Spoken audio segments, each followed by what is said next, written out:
Hello, second graders. You know, I had to put this hat back on because I like it so much. What the heck? I'll wear it for a little while, keep you guys entertained. I also noticed I need to try some of that Just for Men. Color that gray in my beard. I have enough gray hair under here. You've all seen it. All right, so today, do you guys remember when we read about Mark Deeds?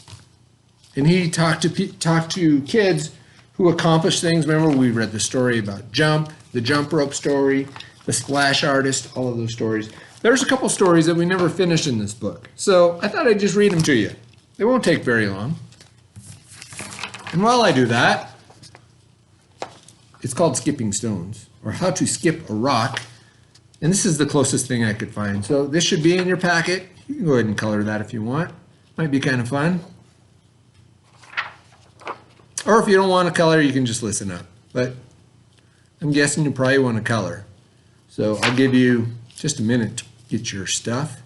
You know what? You can pause me if you want to go get a brown or gray or whatever color. Or have some fun. Make it green and red and orange and whatever you want to do. So I'll just read these two stories to you.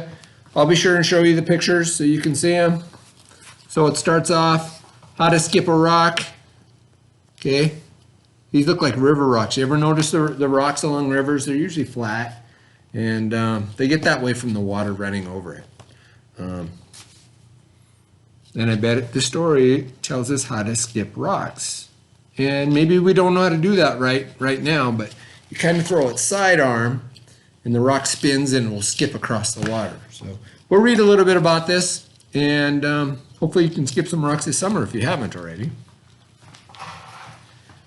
I was standing by the side of Lake Cayman with a rock skipper, Mo Keller. Now remember, this story is being told by Mark Deeds.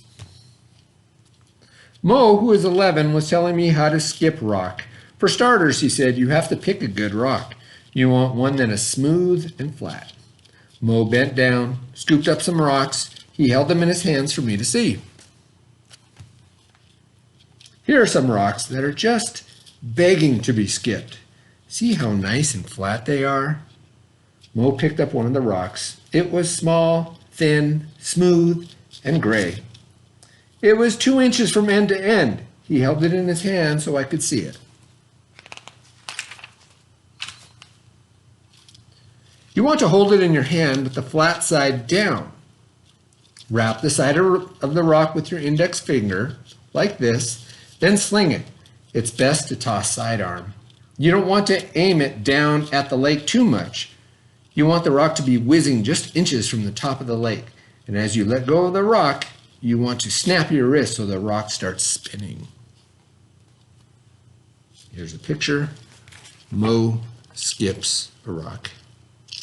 Now, do you guys all remember, if we have pictures that have captions underneath them, what kind of story it is? Is it fiction or nonfiction? Do you remember?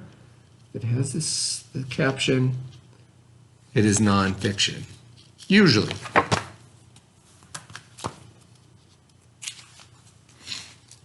I looked on as Mo tossed the rock. It went skittering on the lake. Pitter-pat, pitter-pat, pitter-pat, pitter-pat. It must have skipped 10 or 12 times. You want to skip one, Mo asked. It did not look hard when Mo did it, so I bent down, picked up a rock. I wrapped the rock in my finger, and then I flung it sidearm at the lake. The rock struck the lake and sank. I can't say it sank like a rock since it was a rock. The point is, it did not skip. When the rock sinks like that, we say it's a plonk, said Mo. That's not what we want to see. I picked up a rock and tossed it, plonk. Snap your wrist, Mo called. I snapped my wrist as well as I could. Plonk.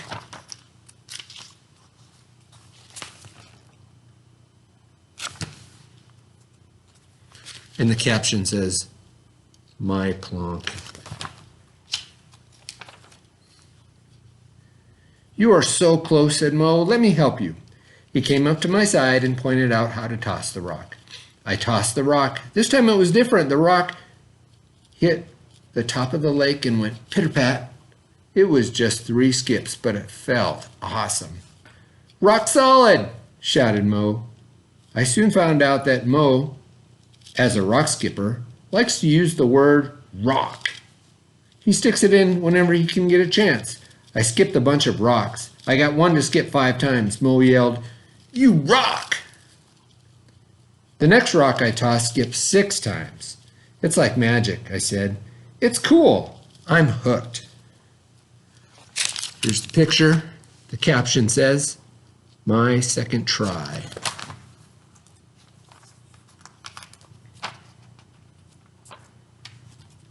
Letting the ducks out. You know what? I'll read the second story. You can keep coloring the same picture you have, or if you want, draw a picture of a duck in the back. Letting the ducks out. I wonder what this story's about. As we roamed by the lake, Mo Keller gave me a lesson on rock skipping as a sport.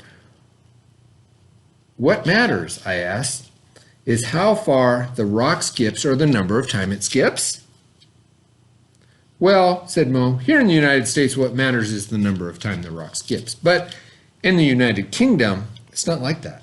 Over there, what matters is how far...